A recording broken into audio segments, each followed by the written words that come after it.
Where did deadmau5 come from and the whole persona around that? Oh, the name? Yeah, I found a dead mouse in a computer. Yeah, you found a dead mouse in your computer. Yeah. I was almost like really kind of pushed into releasing stuff. And they're like, well, what do you want to call yourself? Like, man, I don't want to sit here and think for a day or two on a cool DJ name or whatever. Like, I don't give a shit. Just Dead Mouse. Yeah. Yeah, fuck it. It's not going anywhere. You know what I mean? No one's going to be going dead mouse in an arena one day at the Rogers Center, you know? But then when you made that elaborate mask, at a certain point, you got to think, well, this is pretty fucking cool. That's when it started to kind of tie in. And his name was Warren Keeler. He was a prop maker out of Toronto.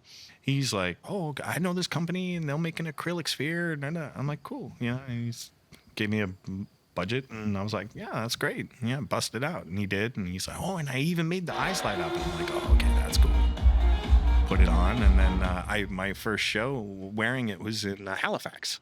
Nice. And everyone was like, what the fuck is that? Did you go a fairly long period of time before people knew what you looked like under the mask? I did.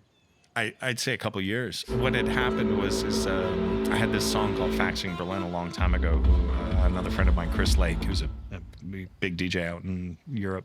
At the time, he was getting music in the hands of Pete Tong and stuff like that. And then Pete Tong started playing a lot of my music. So I kind of like blew up in England.